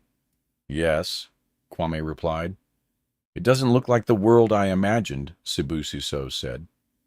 Kwame gave a faint smile. Most places don't. Thulisile remained silent. Her thoughts were elsewhere. Not on the city, but on the reason she was here. They arrived at a private research facility outside the city center. Tall gates, controlled access, quiet surroundings. It did not look like a hospital. It looked like something else entirely. Sibusiso frowned slightly. What is this place? Kwame answered simply. Where the records are kept. Thulisile stepped out of the car slowly. Her instincts tightened immediately. This feels wrong, she said. Kwame looked at her. I know. That honesty again. It unsettled her more than reassurance would have. Inside the building was cold and quiet. They were led into a secure archive room. Rows of digital systems, locked cabinets, restricted files. Everything carefully controlled. A technician greeted Kwame respectfully. Sir, the files you requested are ready. Kwame nodded. Bring them. Within minutes, a secure terminal was activated. A file opened. Then another, and another. Thulisile stepped closer, slowly. Sibusiso stood behind her, tense but silent. Kwam gestured toward the screen. Start here. The first document appeared. Subject, Thulisile. Post-transplant observation log. Her name. Right there. Not as a patient, not as a person, but as a subject. Thulisile's breath caught. She leaned in, reading. Mobility patterns recorded post-surgery. Daily physical exertion tracked under low-resource conditions. Emotional resilience assessment ongoing. She stepped back immediately. No, she whispered. This is wrong. Kwame stayed calm. Keep reading. She shook her head. I don't want to. Sibusiso stepped forward slightly. Thule, but she couldn't stop now. Something inside her had already cracked open. She read further. Subject demonstrates high endurance despite post-operative strain. No reported withdrawal from labor activities. Continued caregiving responsibilities observed. Her hands began to shake. They were watching me? She whispered. Kwame nodded. Yes. Sibusiso looked at the screen, disturbed. This isn't medicine, he said. No, Kwame agreed. It's data collection. Thulisile turned sharply. Why me? She asked. Her voice was breaking slightly now. I don't understand why me. Kwame hesitated, then said, Because you survived. Silence. That's not an answer, she said. It is to them, he replied. She stepped back again, her breathing uneven. I didn't agree to this. No, Kwame said. You didn't. A long pause. Then he added, But someone decided you would be part of it anyway. The room felt colder. Sibusiso clenched his fists. Who, he asked. Kwame looked at him. That's what I'm trying to find. Thulisile stared at the screen again. At her life. Recorded. Measured. Reduced. I was just trying to survive, she said quietly. Kwame nodded. And that's exactly what made you visible to them. She turned to him. Visible for what? Kwame's expression hardened slightly. For endurance. Silence. That's not possible, she said again. But her voice was weaker now. Less certain. Kwame stepped closer. I think your case wasn't random, he said. I think it was chosen. Her heart pounded. Chosen for what? He looked at her directly. For study. The word hit differently this time. Deeper. More real. Sibusiso spoke quietly. So what now? Kwame answered without hesitation. Now we go deeper. Thulisile looked between them. Her voice barely above a whisper. How much deeper?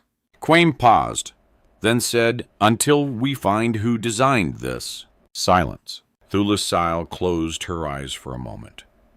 When she opened them again, something had changed. Not fear, not confusion, but decision. If I'm going further, she said slowly, I want answers. Kwame nodded. You will get them. She looked at the screen one last time, then turned away. Then let's continue, she said. And for the first time since the surgery, she wasn't just reacting anymore. She was entering the truth, on her own terms. The deeper they went, the quieter the world became. Not because sound disappeared, but because everything else began to feel irrelevant. Inside the secure research facility in Accra, the screens no longer showed simple medical records. They showed patterns, connections, cross-referenced data that stretched across years and countries. And at the center of it all was Thulisile. She stood in front of the terminal without moving. Her eyes were fixed on the screen, but her mind was no longer absorbing words. It was absorbing meaning. Subject Thulisile. Resilience index significantly above baseline expectation. Behavioral adaptation under chronic economic stress recorded as statistically valuable. Continued monitoring approved for longitudinal study extension. She stepped back slowly. No, she whispered. Sibusiso moved closer to her. Immediately. Thule, stop reading, he said softly. But she couldn't. Not yet. Not when her life was still unfolding in front of her, in someone else's language. Quame stood slightly behind them, watching her reaction. Carefully, he didn't interrupt. He let her see it. Because this was what he had come to understand. Truth wasn't something you explained. It was something you survived. Thulisile's voice finally broke the silence. They watched me, after the surgery. Kwame nodded. Yes, her breathing became uneven. I was cleaning floors, working, struggling, and they were watching. Yes. She turned toward him sharply. Why? Kwame hesitated, then answered honestly. Because they wanted to understand what happens after survival. That sentence landed like something heavy, not cruel, but deeply wrong. Sibu Siso stepped forward. That doesn't make sense, he said. She's a person, not a test. Kwame looked at him. I agree. A pause. Then Kwame added, but someone didn't see her that way. Silence filled the room again. Thulisile looked back at the screen. Her name. Repeated. Tracked. Analyzed. And suddenly she felt something shift inside her. Not fear, not shock, but anger. Quiet. Controlled. Deep. I didn't even know, she said softly. I thought I was just surviving. Kwame nodded. That's what made you important to them. She turned sharply. Important for what? Kwame stepped closer to the screen. For data. The word felt colder this time. He continued. They weren't studying the surgery outcome alone. They were studying you after the surgery. Your environment. Your choices. Your endurance under pressure. Silence. Sibu Siso clenched his fists. That's not science, he said. No, Kwame agreed. It's exploitation disguised as research. Thulisile shook her head slowly. I don't understand. I'm nobody. Kwame looked at her directly. That's exactly why you were valuable to them. That stopped her. A long silence followed. Not empty. Heavy, processing. Then she asked quietly, So what am I supposed to do with this? Kwame didn't answer immediately. He looked at her for a long moment, then said, That depends on how far you're willing to go. Sibu Siso frowned. What does that mean? Kwame turned slightly. It means this doesn't end with observation. Thulisile's voice tightened. What else is there? Kwame's expression darkened slightly. I think there were others. Silence. Sibu Siso blinked. Others. Kwame nodded. He turned back to the screen and opened another file. Names appeared. Different countries. Different donors. Different surgeries. But one pattern connected them all. Each donor had been monitored after surgery. Each case had been labeled under similar protocols. Each life tracked beyond consent. Thulisile stepped back slightly. How many? She whispered. Kwame didn't answer immediately. Then, more than just you. That made the room feel smaller. Sibu Siso shook his head. This is Insta. Kwame didn't disagree. But then he added something worse. And it may still be ongoing. Silence. Thulisile looked at him sharply. What do you mean, ongoing? Kwame hesitated, then said, Some of the monitoring systems are still active. Her breath caught. So there are people right now? Yes, he interrupted gently. Possibly. Still being observed. The room felt colder again. Thulisile stepped forward. Who authorized this? Kwame exhaled slowly. That's what I don't know yet. She clenched her fists. Then we find out. Kwam nodded once. That's why I brought you here. Sibusiso looked between them. This is bigger than us, he said quietly. Kwame agreed. Yes, but then he added, and that's exactly why it matters. Silence settled again, but this time it wasn't confusion.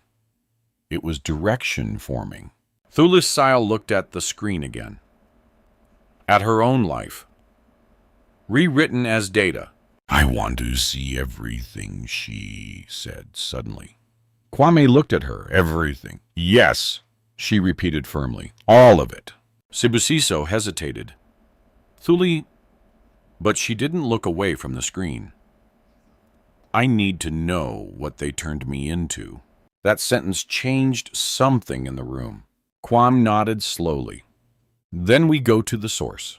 Thulisile frowned slightly. The source. Kwame closed the file. The institution that approved this program. Silence. Sibusiso exhaled. And where is that? Kwame's voice lowered slightly. Geneva. The word hit differently. Far. Controlled. Hidden. Thulisile stared at him. Switzerland. He nodded. A long silence followed. She looked at the screen one last time, then turned away. I didn't survive all this just to be a file, she said quietly. Kwame nodded. I know. She took a breath, then added, so we end it. Kwam met her eyes. Yes. Sibusiso stepped closer. And we expose it, Kwame answered without hesitation. Yes. For the first time, the story was no longer just about survival, not just about gratitude, not just about sacrifice. It had become something else. Exposure, truth, accountability. And as they stood there, three people bound by a surgery, none of them fully understood. The weight of what came next became clear. This was no longer about what happened 5 years ago. It was about who had been watching all along. The flight to Geneva felt different from the others, not because of comfort, but because of purpose. No one spoke much during the journey. The weight of everything they had uncovered in Accra followed them like a silent passenger, unseen, but impossible to ignore. Thulisile sat by the window, watching clouds drift beneath the plane, like layers of a world she would never touch. Her reflection on the glass looked unfamiliar. Not broken, not strong, just changed. Sibusiso slept beside her, finally resting without the constant tension in his body. For the first time in years, he looked peaceful. Not healed completely, but no longer fighting for survival every moment. Kwame sat across the aisle, reviewing files again. But even he seemed quieter now. Less like a CEO. More like a man carrying consequences he didn't choose. Geneva greeted them with cold precision. Clean air. Structured silence. A city that felt too organized to hide anything, yet somehow had been hiding everything. A black car waited. No welcome signs, no explanations, only direction. The facility was not a hospital, not a research lab in the ordinary sense. It was something more controlled, more polished, more disturbing. Glass walls, silent corridors, staff who spoke only when necessary. Everything here felt designed to erase questions before they were asked. Are you ready? Kwame asked quietly as they entered. Thulisile hesitated, then nodded. I need answers. They were led into a central archive chamber. A senior administrator met them, calm, composed, almost rehearsed. You requested access to historical program data, he said. Kwame stepped forward immediately. Not requested, he corrected. Demanded. A pause. Then the administrator nodded slowly. Very well. Screens lit up around them, and the truth began to unfold. It was not just Thulisile, not just Kwame. There were dozens of cases. Donors from different African countries, different socioeconomic backgrounds, different surgeries. But all of them had one thing in common: post-operative monitoring beyond consent. Thulisile stepped closer. Her eyes scanned the data. Names, ages, locations. Lives reduced to structured entries. Her voice was low. So I wasn't alone. Kwame shook his head. No. Sibusiso frowned. What is this even for? The administrator answered carefully. Long-term resilience modeling under socio-economic stress conditions. Silence. Thulisile turned sharply. That's not medicine. The administrator didn't deny it. Kwame stepped forward. Who approved this? A pause. Then the administrator replied, a consortium of private medical research partners. Names Kwame demanded. Another pause. Then slowly, some of which no longer operate publicly. That answer was not an answer, it was avoidance. Thulisile clenched her fists. So people were used, she said slowly, and then erased silence. The administrator didn't respond, and that silence was enough. Sibusiso shook his head. This is wrong. Yes, Kwame said quietly. It is. Then Kwame stepped closer to the central console. I want full audit trails. The administrator hesitated. That level of access is restricted. Kwame's tone sharpened. Not anymore. A long pause.